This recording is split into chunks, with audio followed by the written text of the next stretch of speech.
Okay, we are off to chapter 16, acids and bases. So let's talk a little bit about acids and bases. Acids were first recognized by their sour taste. Things like vinegar is the main component of vinegar is acetic acid, citric acid there in lemons. Bases, on the other hand, have a bitter taste. They feel very slippery. A lot of soaps, drain cleaners, those type of things are bases. A lot of our strong bases, as we'll talk about, come from group 1 and group 2 on the periodic table. Group 1 is the alkali metals. Group 2 is the alkaline earth metals. And the word alkaline pretty much means basic. So a lot of those guys in group 1 or group 2 on the periodic table that you have like hydroxide OH in is where a lot of our strong bases come from. Things like sodium hydroxide, potassium hydroxide, calcium hydroxide. Now, sort of early definitions of acid and bases were ones that were done by Arrhenius. He did a lot of work with electrolytes. Electrolytes, again, are solutions that will break apart and produce ions. Again, those ions are able to conduct electricity. He basically defined an acid as anything that has the ability to produce hydrogen ions in solution. So what we're talking about here is free H plus ions floating around in the solution. When we talk about acid and base chemistry, H plus, which is the hydrogen ion, and H3O plus, which is the hydronium ion, these two guys are essentially used interchangeably, both in formulas and also in equations. So anywhere I put an H plus, you can pretty much put an H3O plus, and it's going to be basically the same thing. It's the acid component. Also, as we will see, H plus is also sometimes referred to as a proton in acid-base chemistry. So a proton, H plus, or H3O plus, they really all mean sort of the same thing here in acid-base chemistry. They're all really referring to the acid part of the solution. A base, on the other hand, is something that can produce free hydroxide in solution. So once again, what we're talking about here is OH minus being able to produce free OH minus in that solution, again, floating around, not attached to anything. As we'll talk about, the amount of free H plus or the amount of free OH minus in a solution will help you determine, for example, whether or not the solution is acidic, basic, or even if it's neutral, depending on the concentration that we see. Thank you. So obviously here, a couple of examples. Hydrochloric acid is actually a strong acid. When you dissolve that in water to make hydrochloric acid, the hydrogen chloride gas, you get H plus and Cl minus. And a strong acid is a strong electrolyte, which means if you did have HCl that went for a swim, pretty much would not stay together. It would 100% break apart into ions. And this is why it's considered a strong acid. It pretty much just needs to go in to the solution, and it's going to generate a lot of free H plus really, really quickly. Now, sodium hydroxide, same thing. If you were to dissolve that in water, it is also a strong electrolyte or a strong base. When that goes for a swim, you will get some sodium ions, but more importantly, you will definitely produce a lot of hydroxide really, really quickly. And again, this is why it is actually a strong base. Not all bases have hydroxide in them or with them, if you will. So, for example, ammonia, if you take ammonia, that's actually a weak base. And when it reacts with water, it actually will accept an H plus from water. The result of that is you'll make NH4 plus and a little hydroxide action there. And because it's able to make some hydroxide, it is still considered a base, but it's a much weaker base than sodium hydroxide because, frankly, it's got to go find water, do a little reaction to produce the hydroxide. the sodium hydroxide is kind of carrying the hydroxide with it. So it's good to go. As soon as it goes in for a swim, it's going to break it apart and produce it. Like I said before, group 1 and group 2 on the periodic table is where we find a lot of our strong bases.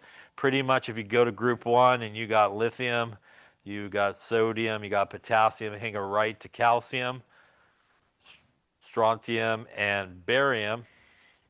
Any of these guys kind of hooked up with hydroxide in it is typically a strong base. In terms of strong acids, there is actually a list of sort of 6 strong acids, which is a good list to know. So if you have like hydrochloric acid, nitric acid, sulfuric acid, perchloric acid, hydrobromic acid, and hydriodic acid. Those 6-pack there of acids are strong acids. Those are a good 6 to know because you could use it for example, a process of elimination. If it's not one of those 6, it's probably a pretty good chance that it is a weak acid. So that's a really good way to sort of figure out, is it a weak acid or it's a strong acid? Again, if it's not one of these 6, then probably going to be a weak acid by process of elimination. Every one of those guys will completely dissociate in solution because they're all strong acids, which are strong electrolytes, and they'll break apart pretty much 100% of the time. Any questions on that there? It was a good step forward, the Arrhenius sort of concept of acid and bases, but he did a lot of work with really bases that contain hydroxide. So as I just mentioned a second ago, not all bases will actually have hydroxide in the formula, but they have the ability to produce it. So what came about was a more generic definition of an acid and base, and this is a Bronsted Lowry definition of an acid and base. And a Bronsted Lowry definition of an acid and base, an acid is a proton donor, so that is something that gives away an H+, and a base is a proton acceptor. It is basically somebody that will accept an H+. That plus part of it is really important, and frankly, where a lot of people screw up, when somebody loses a positive charge, like with H+, they actually become one more negative because they now have one less proton and more electrons. When somebody gains an H+, they actually become one more positive. So you have to remember that it's not just the hydrogen that changes, but the charge will also change with it depending on what's happening. By the way, they call an H+ a proton because hydrogen has 1 proton, it has 1 electron, and has no neutrons. So the only way you become positively charged is to lose an electron, which essentially will just leave a proton left there for H+. It's the only thing it's got left basically at that point. Now, there is sort of a consequence of the Bronsted Lowry definition. For example, if we took hydrochloric acid and we want to show it basically dissociated in water, we could actually put water in the equation. And what's going to happen in this case is this is my acid. Water here is going to actually act as my base in the Bronsted Lowry definition, and my acid is going to send an H+ over to the water. When it does so, it will create H3O+, which is our hydronium ion, and it will create Cl-. It actually will create some partners on the other side. This HCl is related to the Cl-, and the Cl- is what is known as the conjugate base.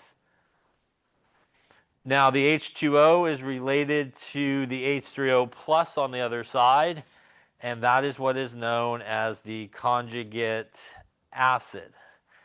So the Bronsted Lowry definition creates what are known as conjugate acid-base pairs. The absolutely positively only difference between those two things is that right there. It is a 1 H+ difference only. For them to be related to each other, for them to be considered partners or pairs, you cannot have anything more than 1 H+.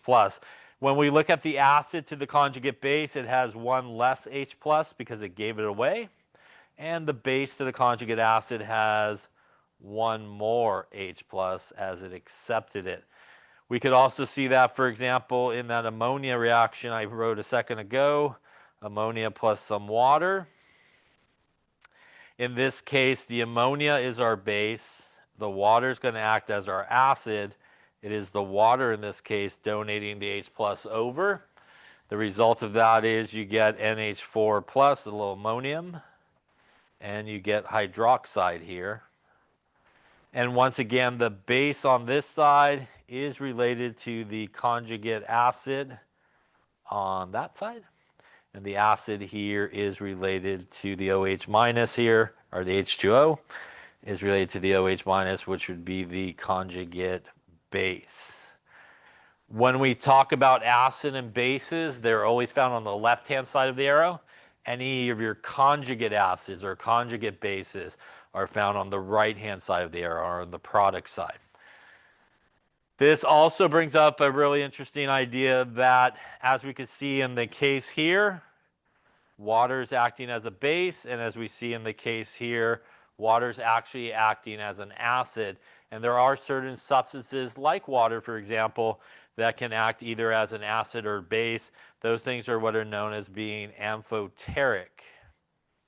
Amphoteric means it could act as an acid or a base.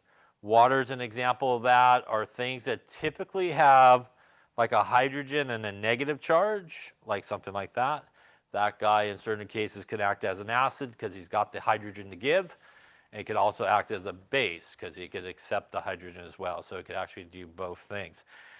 By the way, this right here is really just this equation showing the acids associated in water or breaking apart in water. You can just as easily represent that by not including the water in your equation, and you would end up with H plus and Cl minus. This equation here and this equation here are essentially the same equation. And as I said earlier, H plus and H3O plus are essentially the same thing. If you actually include water in your reaction, you'll get H3O plus. If you don't include water, you'll get H plus. They're both exactly the same thing here. I personally, a lot of times, will not include water in my reactions with the acids, but books will as well include the water, so that's why they will get H3O plus versus H plus. But again, they mean basically the exact same thing. It is the acid part of this solution, so you could interchange it whichever way you want. Any questions on that there?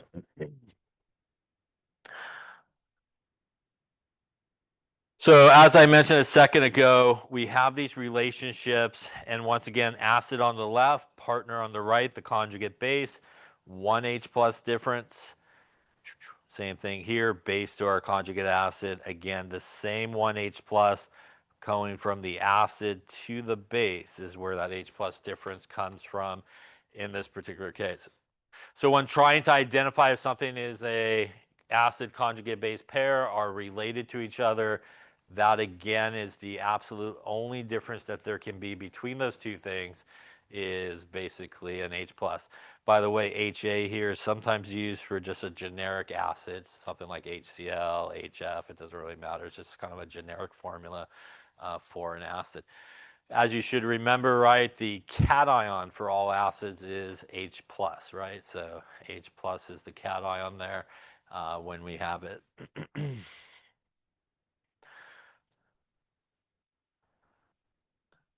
So again, there is our water reaction there with our HCl, and given our relationships there, once again, only difference 1 H plus between those two things. Here again is what is essentially happening. Here the acid is going to donate its H plus over.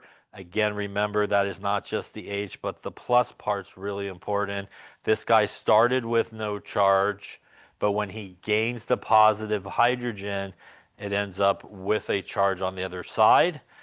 HCl started with no charge here, but when it loses the hydrogen, it becomes one more negative, its partner on the other side, and again, it becomes -1. Probably most oftentimes missed by people when they try to write these formulas for pairs. They forget about, again, the charge does change as somebody gains the H plus or loses the H plus, so you want to make sure that you adjust the charge accordingly. Any questions on that there? And that obviously is the hydronium ion there, that H3O plus. All right, so why don't you try some here. For each of these, decide, are they acid conjugate base pairs? Are they related to each other? Again, we're looking for really an H plus difference here. So take a moment there and decide which ones are.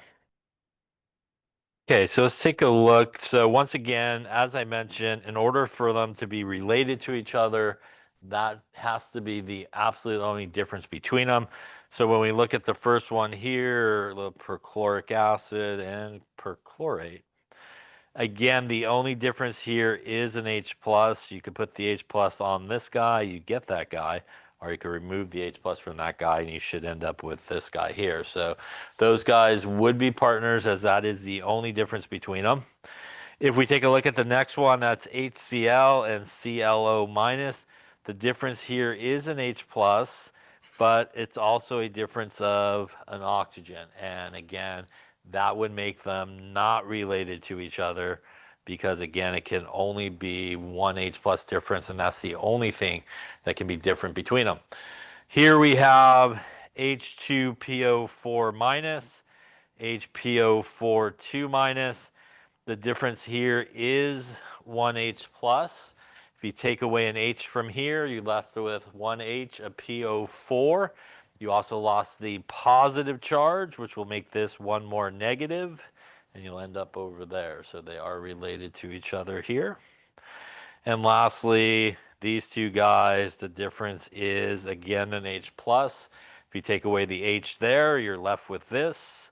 Neutral loses a positive charge, becomes one more negative. So again, the only difference there is that one H plus. So it looks like everybody here except for number 2 would be considered a partner or pair. Any questions on that one there? Is this guy here and this one here, are they pairs? Are these two pairs?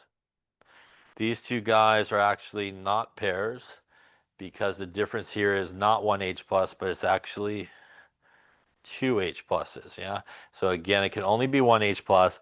This guy is a diprotic acid, which means it has two hydrogens to give. They actually do come off one at a time. So for example, the first thing that would happen is this sulfuric acid would drop a hydrogen, just one, and it would make this. Then this guy would go and drop one more hydrogen and make this. And that would mean that H2SO4 and HSO4 minus, these guys are pairs, as that's only one hydrogen difference. That would also mean that HSO4 minus and SO4 2 minus would also be a pair, as they are only a difference of one. But jumping from here to here, not a pair, as it's more than one hydrogen at a time here. So again, even though they are related to each other, they do sort of come originally from the right same place. It is more than one H plus. Question on that there. By the way, much easier to remove the first hydrogen than the last. It gets harder and harder to remove hydrogens. And that is because, as you can see here, after you remove the first one, you become negatively charged, and now you're trying to remove a positive proton. It becomes much, much harder to do that. You have like 3 hydrogens. It gets super hard to remove the third one. Barely any of it comes off at that point because it's very, very hard to do so. Any questions on that? All right, so take a few moments here. For each of these, we're looking for. The key is, should you put it on or should you take it off, which is very confusing sometimes for people. So sometimes we just want to think about sort of the relationship, the Bronsted Lowry relationship that we talked about a second ago, which is on one side we have acid and bases. On the other side, we have our conjugate partners, basically. And again, our acid to our base to our acid.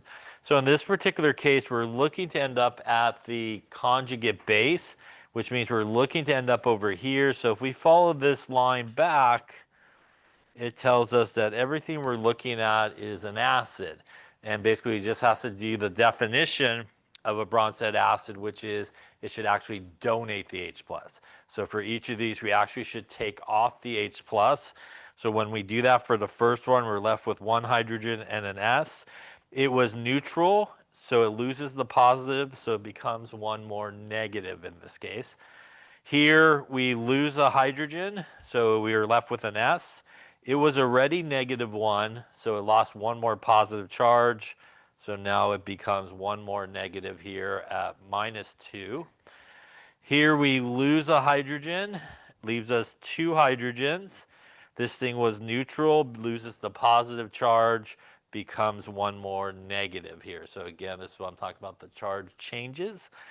Here we lose a hydrogen, leaves us HSO3, was neutral, becomes -1 in this case. Any questions on any of those there? So why don't you try this guy here, HCO3 minus. Why don't you write the conjugate base for it? And why don't you also write the conjugate acid? So starting with this guy in each case, what would be the conjugate acid or the conjugate base in this case? So that's like we did in the problem. We were looking to end up at the conjugate base. So once again, if we go backwards, in this case, it's going to act as an acid, which means it will actually donate the H plus. So we'll take it off. CO3 2 minus would be our conjugate base. Our conjugate acid, in this case, we can do the same thing. We want to end up here, which means if we go backwards, it's going to actually act as a base in this case, which means it should accept the H plus. So it should accept the H plus here, and we would put it on. We'll get two hydrogens, +1, -1 gives me no charge, and we get a little carbonic acid in this case here. This again is another example, as I mentioned earlier, of something that could act as an acid or a base, and that's an amphoteric substance. Question on Bronsted Lowry conjugate acid base pairs.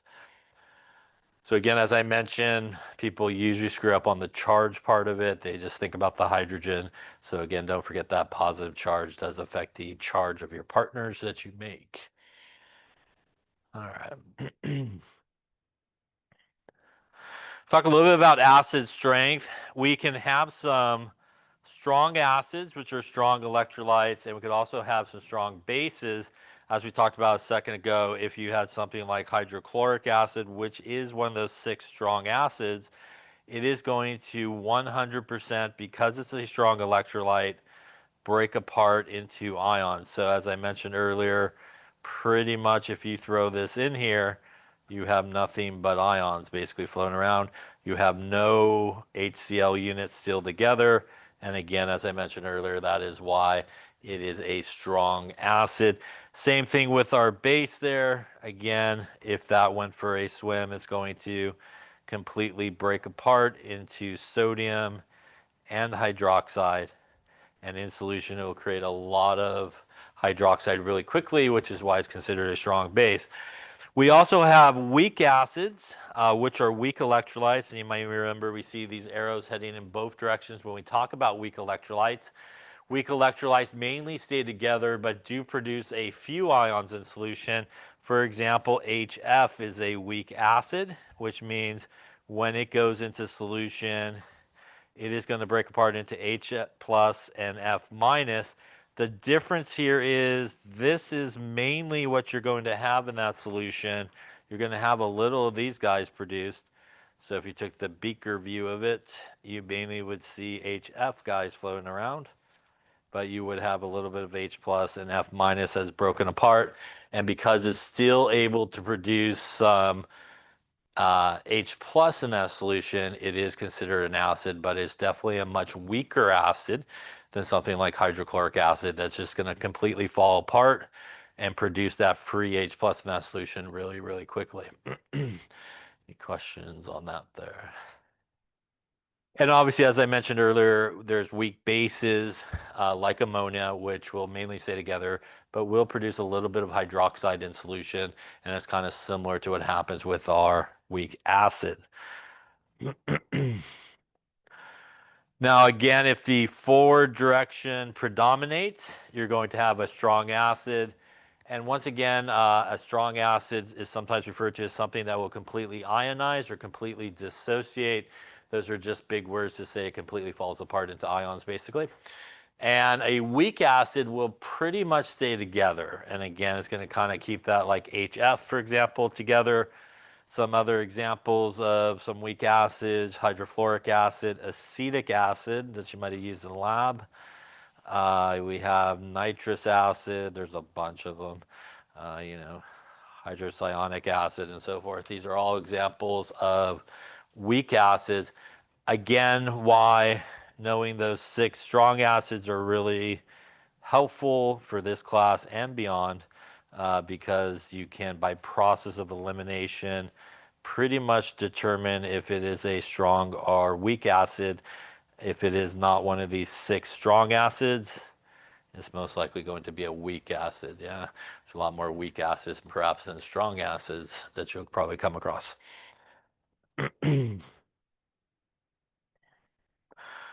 Now, a couple relationships that do occur: a strong acid will have a relatively weak conjugate base. So when we talk about an acid and its conjugate base, the relationship is this: if it is a strong acid, its conjugate base will be relatively weak.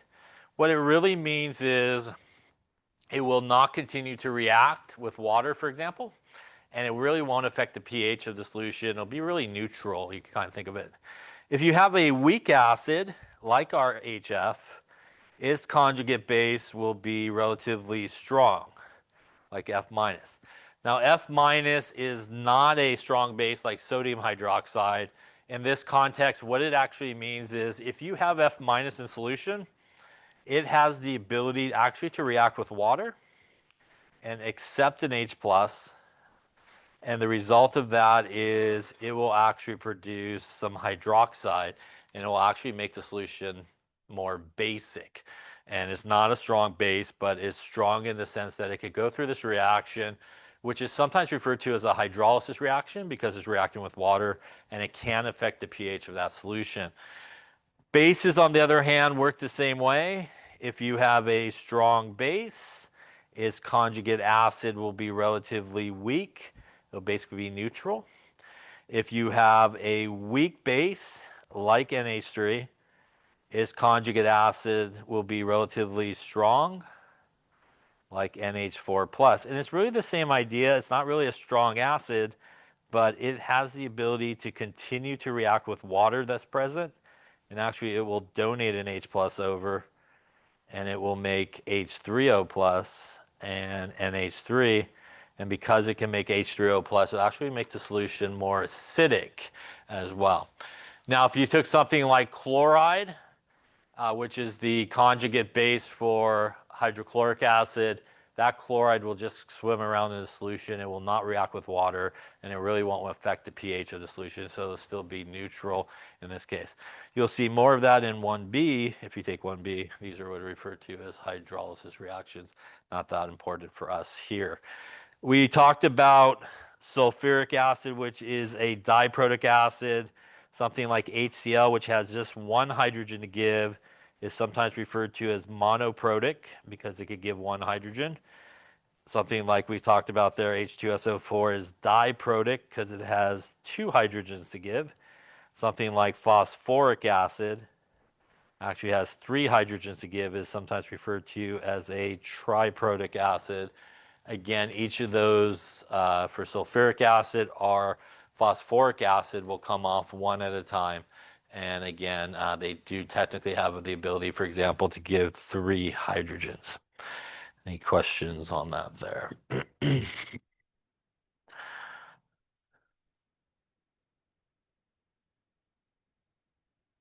Now, as we talked about, water is an example of an amphoteric substance, which again can act either as an acid or base. We saw some examples so far here. Water is acting as the acid, donating the H plus. Here, water is receiving the H plus and acting as the base in this case. This is basically what's happening with water, even when it's with itself. One water will be the acid, the other water will be the base, and we will send an H plus over in this direction. That is what's going to create H3O plus and OH minus in solution. And as we'll talk about here, the amount of H3O plus or H plus and OH minus that's in that solution will determine whether or not that solution is acidic, basic, or neutral. Now, water can react with itself, and that is what is known as the ionization of water. And the ionization of water is actually an equilibrium that gets set up. It's really a reversible reaction heading in both directions.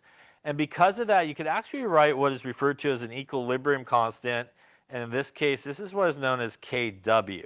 And Kw is the H plus concentration times the OH minus concentration. And for the most part, it will equal this number, 1 times 10 to the minus 14. Now, when you see these brackets, they mean concentration, and they basically mean molarity in most cases, moles per liter. This is one of those equations, like a lot of them we're going to see in this chapter, where again, as you can see in the middle there, you can swap out the H plus for H3O plus as well. And again, it does not matter. Again, this and this, same thing basically. The acid part of the solution. The OH minus is really the base part of the solution. You can use the concentrations of each of these to determine if it's acidic, basic, or neutral. The relationship between H plus concentration and OH minus concentration is an opposite relationship. As one goes up, the other goes down, and vice versa. As the H plus concentration goes down, the OH minus concentration will go up. So basically one goes up, one goes down. And again, if you happen to have more H plus in that solution, it's going to be acidic. If you got more OH minus, it's going to be basic. Any questions on that there? So this is sort of a formula here that is used to calculate the concentration of either the H plus or OH minus if you're given the other. The good news on that is, frankly, it's the same calculation regardless of which one you're calculating. You're basically just going to take 1 times 10 to the minus 14 and divide it by the concentration given to you. And if you do that and compare, if the H plus, which is the acid part, is bigger than the base part, then it's going to be acidic, that solution.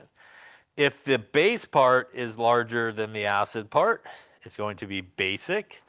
And if they are equal to each other, if they're equal to each other, then they would both have a concentration of 1 times 10 to the minus 7, and that will give you a neutral solution, basically.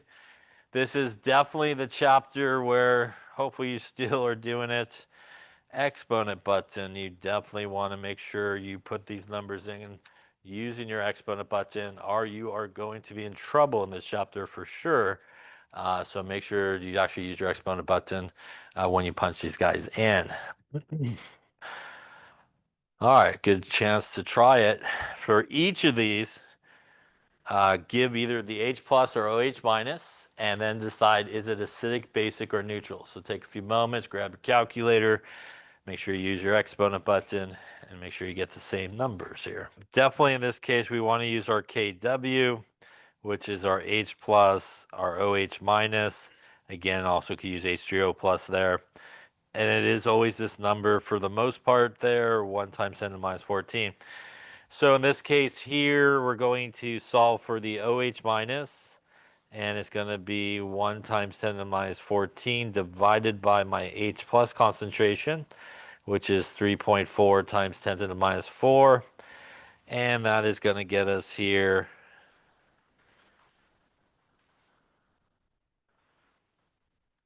Looks like 2.9 to the minus 11 here. This does need units. This is a concentration, so it will need molarity at the end of it. Again, a reminder to punch this in. 1 exponent button, negative button, 14 divided by 3.4 exponent button, negative button, and 4. Yeah. So again, make sure you don't put any extra buttons in there when you're doing that. This would be acidic, basic, or neutral in this case. It is going to be acidic. And that's because this concentration is smaller than the H plus concentration. A reminder that when you have negative exponents, the smaller number is actually the larger number because that is 4 places to the left and adds zeros. This is 11 places to the left and adds zeros, so it's a much smaller number. So because the H plus is larger in this case, it will be acidic. Doing the next one here, same calculation, OH minus 1 times 10 to the minus 14 divided by 2.6 times 10 to the minus 8.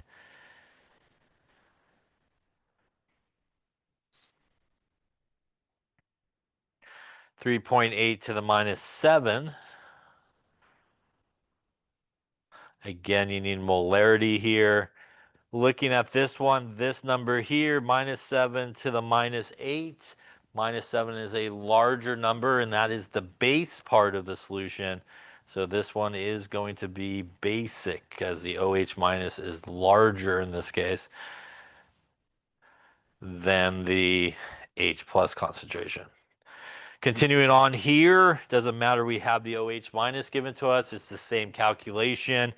The H plus in this case will be our KW number, 1 times 10 to the minus 14, divided by 6.2 times 10 to the minus 9. And that's going to get us here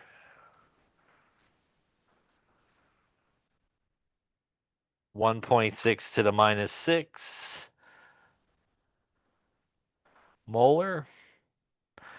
Again, comparing the two, this to the minus 6 is larger than that to the minus 9. And that's going to mean the acid part is bigger than the base part. And this solution should be acidic. And lastly, same sort of calculation. H plus is going to equal 1 times 10 to the minus 14 divided by 8.1 times 10 to the minus 3. That's going to get us here. Looks like 1.2 to the minus 12 molar. And comparing, obviously, to the minus 12, it's much smaller than the hydroxide concentration. So in this case, the base part is larger than the acid part. And this solution would be basic. Any questions on that there? So again, if you're finding yourself sort of off on the exponent part, is probably the way you're punching that scientific notation in. Again, remember, no extra digits. Just make sure you just use your exponent button. Also, your calculator may not give you your answers always in scientific notation, right? So it may give it to you in decimal form as well. Any questions on any of those? All right. Let's try another one here. What is the OH minus, and is it acidic, basic, or neutral here? Okay, so again here, we're given the H plus, and a reminder again, it could be H3O plus, same thing. We're going to use our same formula there, basically our KW, so it's going to give us our 1 times 10 to the minus 14 divided by our H plus. Making sure we use our exponents, that's going to get us 3.6 times 10 to the minus 10 molar. And in this case, when we compare our H plus minus 5 to our OH minus, which is minus 10, the H plus is larger in this case than our OH minus, and that would mean that this guy would be acidic. Yeah.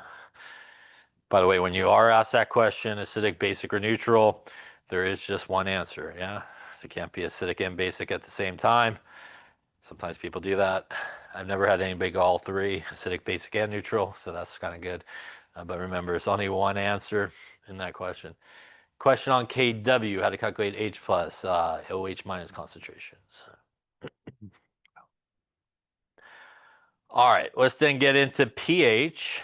And The pH, and we'll get rid of that. That's not negative. That's just PowerPoint. The pH scale actually runs from 0 to 7 to 14. Less than 7 is acidic. Above 7 is basic. And really, 7 on the nose there is neutral. And that's because, again, as we saw earlier, the H plus concentration and the OH minus concentration equals each other. And it's 1 times 10 to the minus 7. As you go from 7 to 0, it is becoming more acidic. As you go from 7 towards 14, more basic.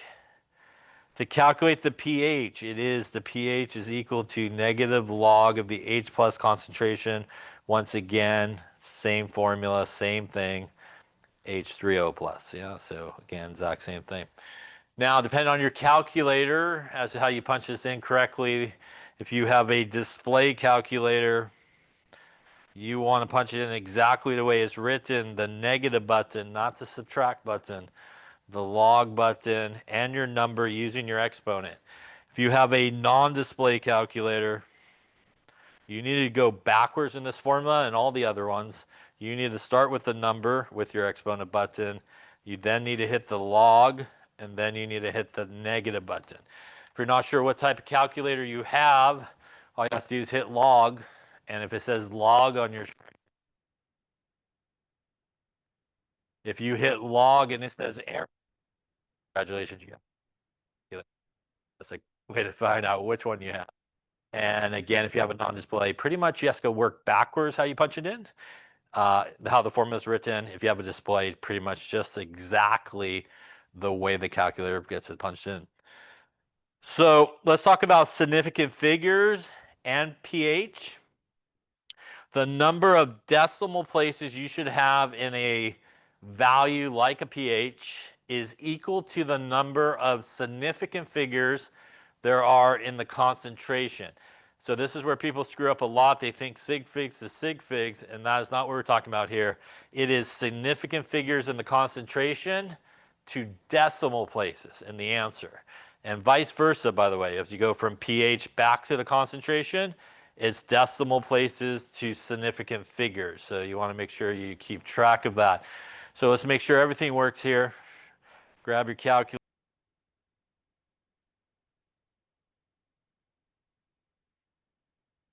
Okay, so let's take a look. Obviously, we're going to calculate the pH. So we'll use our equation here, negative log of the H plus, which is going to be negative log of 1 times 10 to the minus 5.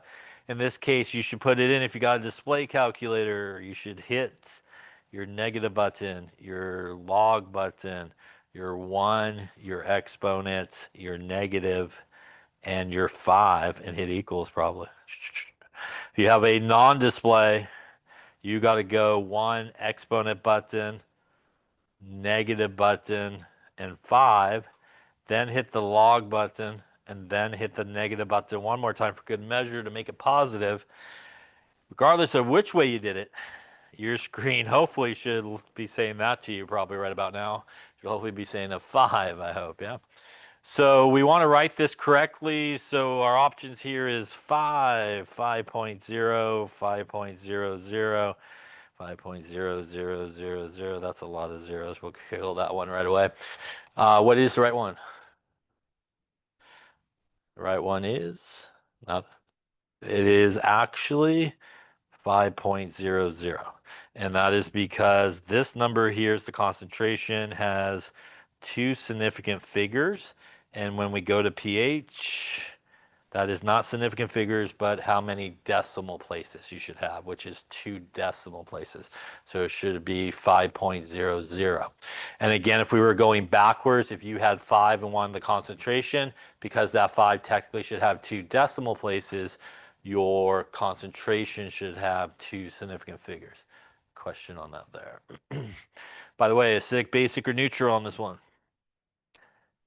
It is acidic. It is less than 7. You should always look at the pH when you're determining that, because that's probably the scale you have in your head. Yeah, so that's a good idea. That way you don't give me 40 answers for what that answer is. All right. Good time to try it. For each of these, give the pH. Also, is it acidic, basic, or neutral here?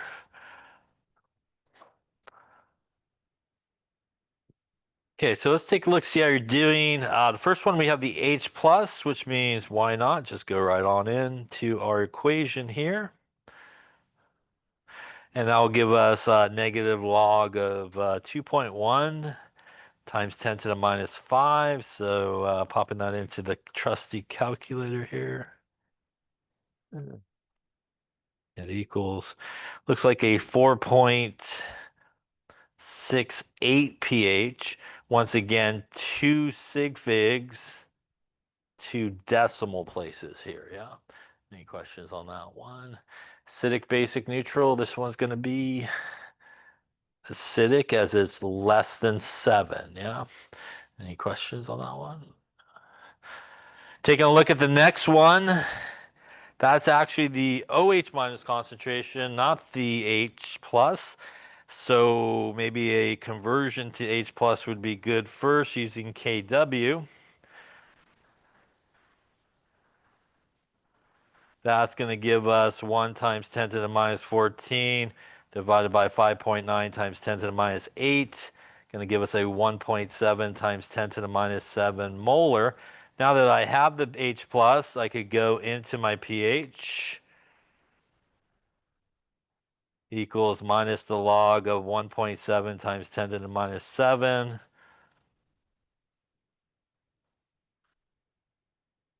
Going to give us a 6.77 pH in this case. This would be under 7, just barely, so a little slightly acidic here is what it would be. 7, again, going to be neutral. By the way, if you kind of disregarded this part and just put it into the equation and did this move here, minus the log of 5.9 times 10 to the minus 8, you got this number, like a 7.23 perhaps. And that is not the pH because frankly you didn't use it, but you used the OH minus, which you actually calculated was the POH, and that is different than the pH. So that is obviously looking at the OH minus concentration. The names actually tell you what you need. pH, you need H. POH means you need OH minus. But that's not really too bad because there is a really nice relationship that the pH plus the POH equals 14, which means the pH in this case would be 14 minus the POH, which would be 14 minus 7.23, which would get you there as well. So could actually do that instead of using KW, but make sure you don't mess up what it is, right? This is still acidic, and this is one of the reasons why people sometimes give 2 different answers for that. They'll calculate the pH and go, cool, it's less than 7, it's acidic. Then they'll calculate the POH and go, cool, it's above 7, it's basic, the same solution. So don't do that. Probably only look at the pH value because that's probably what you have in your head. Any questions on that there? Yeah. It's the exact same way you calculate it. The scale actually runs different. We're going to see it in one slide or two, but the scale actually runs opposite of what the pH scale runs. And again, that's very common why people give that sort of answer for the same solution as acidic and basic. So most people have the pH scale in their head, and that's usually the one you should want to look at. Yeah. Other questions? So as we've seen, the pH is based on the power of 10. And basically for every 1 unit of pH that changes, the times 10 part changes by a power of 10. And if you ever have, obviously, as you might know, a H plus concentration of 1 times 10 to the whatever, the pH is equal to the exponent there, basically, as long as it's 1. And as we talked about, again, as the H plus concentration increases, the pH goes down, and that's really because the OH minus concentration also decreases. And as the H plus concentration decreases, the pH will go up, and that's because you'll see an increase in the OH minus. So again, as one goes up, the other goes down. the more H plus in the solution, the lower the pH it will be, the less H plus, the higher the pH will be because it has actually more OH minus in it. Ways to measure pH. You did some pH paper, you dip it in and you kind of match up the color and it gives you it. This is a much better way, which is a pH scale. pH scale is really an electrode in here. It measures the H plus concentration. What it really does is you calibrate it with a pH of 4, 7, and 10 and actually reads voltages. It makes like a calibration curve. Then when you stick it into your solution, it goes, that voltage corresponds to a pH of whatever it is, but much better, it just spits it out. You might also use litmus paper. It doesn't really tell you the pH, but it will tell you if it's acidic or basic. If the litmus paper stays or turns red, it's usually acidic. And if it turns blue or stays blue, it's basic. So again, doesn't give you the actual pH value, but will give you, an idea if it's acidic or basic. That is the pH scale. We have some pure water there at 7, really strong base up there at 14, strong acid down lower, some acids. Really, if you took really water and you measured the pH of it, it's probably going to be in this range right there. And that's because if you leave water out, especially outside, it'll pick up some CO2, make a little carbonic acid, and that will increase the H plus concentration and actually lower the pH. They don't do this years ago. They used to do it because the buildings were super old. But if you ever wanted your water to be actually a pH of 7, you would actually boil it, and that would remove the CO2 from the water and it'll bring the pH back up to more of a 7 pH in that case. Now they say build better buildings, not so open. You don't have to worry about it. So we sort of touched upon this, which is similar scales to pH. And obviously POH is a big one. The POH, as we just talked about, is calculated pretty much identical to the pH, except obviously, as we mentioned, you're using the OH minus concentration. Again, a reason you would want to do that is this relationship here. It actually allows you, in cases like you just saw in that example, to skip KW and not have to actually use the KW equation that we used before to figure out the concentration. You could still use KW like I did in that problem, and you will get the same answer. It's just sort of a preference, sometimes quicker to do so. A couple other things to add to this is if you do have the pH of an actual solution, you could get directly from that the H plus concentration. And the way you do that is it is equal to the inverse log of the negative pH. On most people's calculators, to find the inverse log, you usually have to hit top left corner, the second or shift button, and you usually need to hit the log button. It has like a 10 and an X on top of it. And that usually will pop up on most people's calculators like a 10 and a caret. And this is why you should not be using that for exponents, because you're going to be really screwed up now if you try to do that for exponents and the calculation. So when you do that, it usually will look something like this when you punch it in. You want to make sure you make the pH negative as well. And if you have the POH, you could get directly from that the OH minus concentration, identical calculation, minus POH, going to give you a 10 and a caret POH. This one, just like the other one, if you have a non-display calculator, you got to punch it in backwards. So if you have a display calculator, you're going to hit your second or shift button, whichever one you got there in top left corner. Going to hit your log button, your negative button, and then your pH. If you have a non-display calculator, you're going to hit your pH first, then you're going to hit your second or shift button, then you're going to hit your log button, and that would be it on that, and I'll give it to you. So either way, again, you got to punch it in correctly. Now, the reason I said earlier, just so you know, the POH scale goes from 0 to 7 to 14. Just like the pH scale goes from 0 to 7 to 14. Again, the pH scale is acidic and basic and neutral. But the POH scale is actually opposite. It is basic below 7. It's acidic above 7, and it's neutral.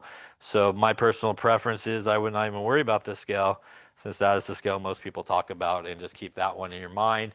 And again, don't give me 30 answers for that question of acidic, basic, or neutral when you calculate.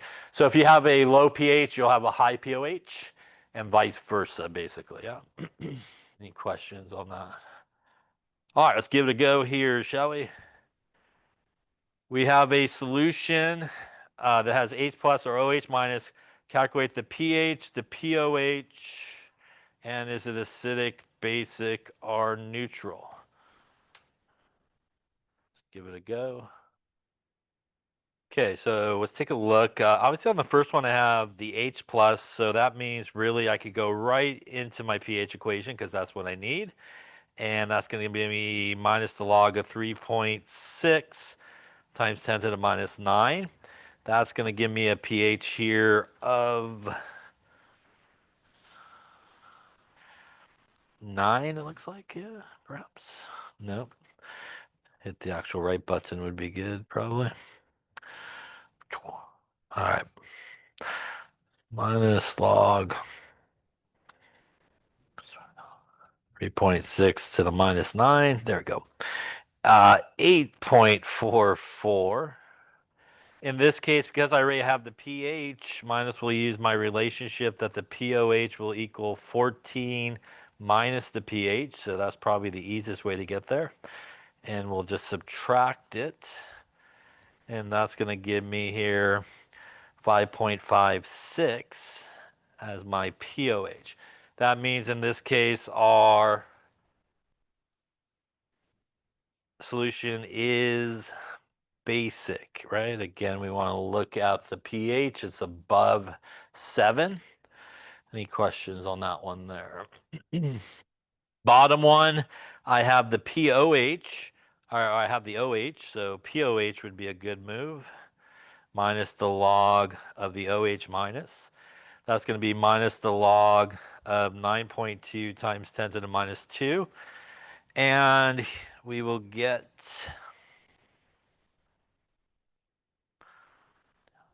1.04. Once again, to get to the pH at this point, the easiest move would be 14 minus the pOH.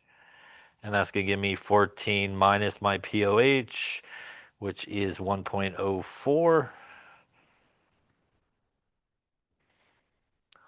12.96 here as my pH. That would also be basic as it is above 7. Question on that one. Now, just to illustrate, since we don't have the H plus here, and we have the pH now, if I wanted the H plus concentration, I would do the inverse log of the minus pH, and that's going to be on your calculator 10 and a caret minus 12.96. And if you punch that in like we just talked about a second ago, you will get 1.1 times 10 to the minus 13 molar. That is 2 decimal places, gives me 2 significant figures in this case. Why don't you take a second here to finish up on and calculate the OH minus from the pOH and see what you get. I'm sorry, not the... Yeah. All right, so let's take a look, and I meant this one since we already had the OH minus for that one. That would be the pOH. So if we did that, the OH minus here would be the inverse log of the negative pOH, which would be a 10 and a caret negative 5.56. And that is going to get us here 2.6 times 10 to the minus 6 molar. And again, you could also use kW if you wanted, but here that is again how you do it. And again, if you're punching that in your calculator, display calculator, second log negative 5.56, non-display 5.56, make it negative, and then hit second log. Any questions on any of that there? All right.